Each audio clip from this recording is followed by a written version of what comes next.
அவ்வளோ தூரம் வெயிலில் வந்தோம். திருத்தணி வந்தோடனே பார்த்திங்கன்னா வெதர் வந்து லைட்டாக சேஞ்ச் ஆகிடுச்சு.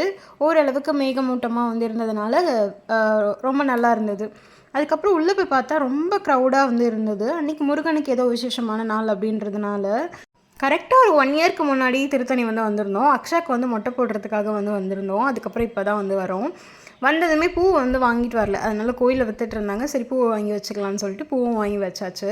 அதுக்கப்புறம் இங்கே பாருங்கள் எவ்வளோ கூட்டம்னு சொல்லிட்டு. சரி இவங்கெல்லாம் ஃப்ரீ தர்ஷனம் போல், நம்ம ரூ. 100 டிக்கெட் எடுத்துகிட்டு சீக்கிரமாக போயிடலான்னு பார்த்தா ரூ. 100 டிக்கெட்டுக்கு தான் இவ்வளோ கூட்டம் உட்காந்துருக்காங்கன்ற மாதிரி சொல்லிட்டாங்க. சரி ஓகேன்னு சொல்லிட்டு நாங்களும் டிக்கெட் வாங்கிட்டு போய் உட்காந்துட்டோம். ஒரு அரை மணி நேரத்துக்கு அப்புறமா பார்த்தீங்கன்னா கூட்டம்லாம் கொஞ்சம் கொஞ்சம் மூவ் ஆக ஆரம்பிச்சிருச்சு. அதுக்கப்புறம் கடகடன்னு அப்படியே வந்து போயிட்டோம். முக்கியமான விஷயம் என்னென்னு பார்த்தீங்கன்னா திருத்தணியில் மேக்ஸிமம் தெலுங்கு பீப்புள்ஸ் தான் வந்து இருக்காங்க. அதாவது ஆந்திராக்காரங்க தான் பார்த்தீங்கன்னா அதிகமாக இருந்தாங்க. தமிழ் ஆளுங்க ஏதோ அங்கங்கே இருக்க மாதிரி தான் இருந்தது. ஸோ அடுத்த விளாகில் பார்க்கலாம். இந்த விளாக் பிடிச்சினா இருக்காங்க லைக் பண்ணிவிடுங்க. பாய்.